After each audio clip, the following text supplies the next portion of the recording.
All right, welcome back. So I finished the restaurant, so you want to come inside, I'll show you around. Here's my pizza for the slices for takeaway, and people don't want to eat inside. As you can see, the restaurant is wrapped. I'm just missing a menu on top here. If you follow me, we'll go in the kitchen. Say hello, Karen. Karen, all right. So the kitchen is over, let's go. So the kitchen is finished, as you can see. It looks like a proper kitchen now. Everything is working in order. We're cleaning up a little bit here. And let's go back out. Let's go out, let's go out. And if you follow me, here's the first floor. In the corner, all the wrapping, everything is done. The chairs are set. Actually, the restaurant is quite busy. Well, right now we're closing, so it's not very busy. Look at the bar here. My bottles are there, my shelves are there, my glasses are there. Everything is over. I took out some lights down, so it's a bit darker. All the menu, the beers and everything is on the wall. I should write something here, but I'm not there yet. As for the last bills I got, we had 13,390 left, and I spent 2,000 NT for my electrician. And then the wrapping and the signs outside, the bottom part, the menus outside, all the wrapping, the big sign outside.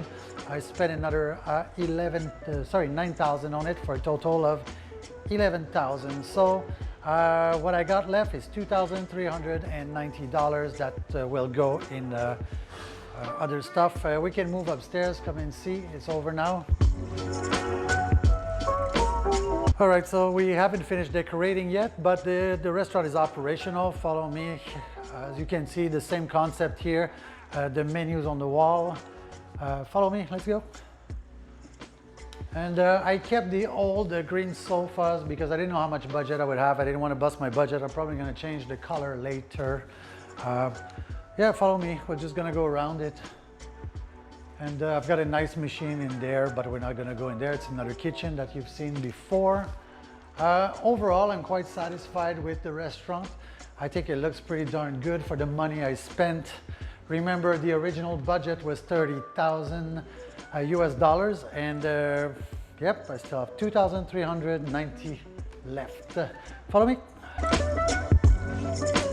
So there we are, the bar. Behind the bar, I've got a few bottles of whiskey in there, like 30 bottles. I've got 4 or 5 bottles of gin for gin tonics.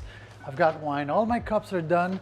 I didn't include the stocking price and the purchasing price of cups and glasses in the building of the restaurant because it's building the restaurant. It's not stocking the restaurant.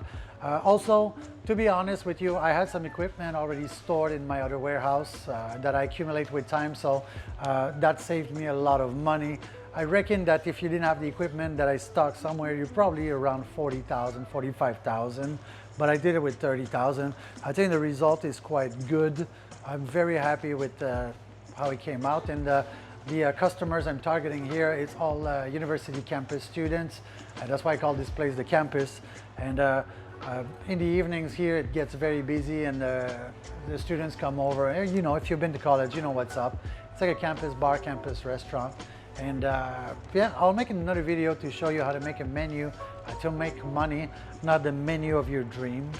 A lot of people, they have dreams recipe, they have a dream service, and all these people go bankrupt. Gordon Ramsay goes bankrupt sometimes. Most of his restaurants never made any money, so, and he shut a few down as well. So anyway, that's that for today. If you have a question, put it in the comment section, and usually I make a video for people who have very good questions. I'll make a video, try to explain how restaurants work. And I'm probably going to continue making another series about how to operate a restaurant. I think a lot of people think it's just throw a grill and a fridge and then you can operate, but it's a lot more complicated than that. So anyway, catch you later.